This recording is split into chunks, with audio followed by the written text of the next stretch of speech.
नमस्कार मित्रांनो, सर्वप्रथम मी तुम्हा सर्वांना येणाऱ्या प्रजासत्ताक दिनानिमित्त शुभेच्छा देऊ इच्छितो। या दिवसाचे औचित्य साधून मला तुम्हाला काहीतरी वेगळं सांगावंसं वाटत आहे।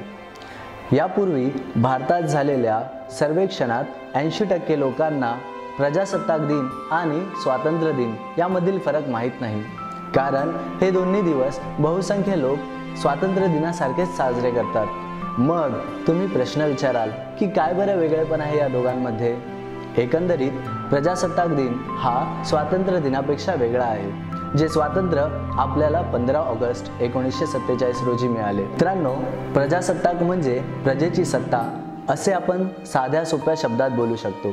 भारत देश ब्रिटिशांच्या राजवटीपासून 1947 रोजी स्वतंत्र झाला, पण खऱ्या अर्थाने प्रजासत्ताक झाला तो 1950लाच।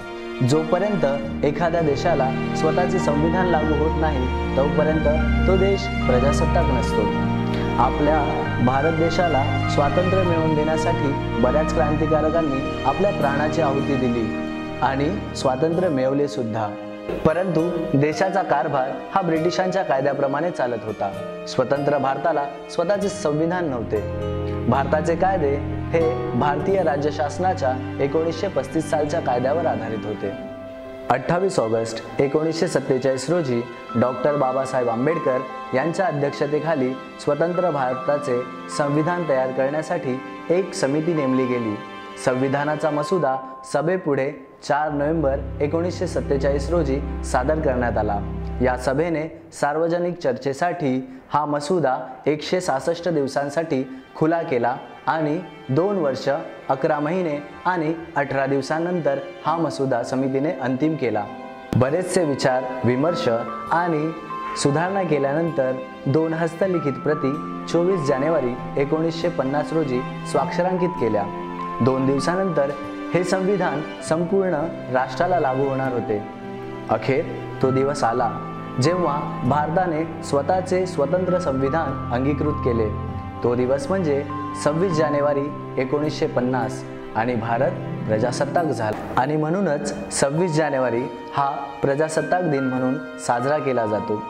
मित्रांनो, आपण जो प्रजासत्ताक दिन साजरा करतो तो फक्त आणि फक्त भारतीय संविधानामुळेच, आणि सांगताना गर्व वाटतो की या भारतीय राज्यघटनेचे शिल्पकार हे एकमेव डॉक्टर बाबासाहेब आंबेडकर आहेत। आपल्या सर्वांना माहीतच आहे की डॉक्टर बाबासाहेब आंबेडकर यांनी अथक परिश्रम आणि मेहनत घेऊन हे संविधान लिहिले आहे। भारतीय संविधान हे जगामध्ये वेगळे आणि उत्तम दर्जाचे मानले जाते। सांगायचं झालं तर भारतीय महिलांना त्यांच्या हक्क आणि अधिकारासाठी कधीही संघर्ष करावा लागला नाही किंवा कोणताही सत्याग्रह करावा लागला नाही। त्यांचे हक्क, त्यांचे अधिकार हे त्यांना भारतीय संविधानामधूनच मिळाले। कामगारांना त्यांचे हक्क, अधिकार, त्यांना मिळणाऱ्या कामाचा मोबदला, भविष्य निधी आणि इतर अधिकार हे सुद्धा संविधानामार्फतच मिळाले। एवढेच नाही तर अगदी मोलाचा आणि महत्त्वाचा अधिकार म्हणजे मताधिकार। प्रजेला स्वतःचा राजा निवडण्याची ताकद या संविधानाने दिली। आपला भारत देश विविध संस्कृतीने नटलेला आहे। वेगळी भाषा, वेगळे राहणीमान, वेगळ्या जाती, परंतु इथे ऐक्य टिकून आहे ते फक्त भारतीय संविधानामुळेच। असा देश जिथे प्रत्येक व्यक्तीला स्वतःचे मत मांडण्याचा व्यक्ती स्वातंत्र्य आहे आणि स्वतःच्या हक्कांसाठी लढण्याची मुभा आहे। याच प्रकारे अनेक अधिकार आपल्याला संविधानामार्फत मिळालेले आहेत। मित्रांनो, या प्रजासत्ताक दिनाला वेगळ्या दृष्टिकोनातून पाहूया आणि मनापासून अभिवादन करूया त्या महामानवाला ज्यांचे नाव आहे डॉक्टर भीमराव रामजी आंबेडकर, ज्यांनी अपार मेहनत घेऊन भारताला आधुनिक प्रगतीकडे नेले। डॉक्टर बाबासाहेब आंबेडकर यांना भारताचे आधुनिक पिता असे सुद्धा संबोधले जाते।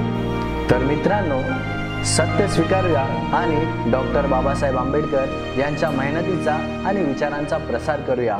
नमो बुद्धाय, जय भीम, जय भारत।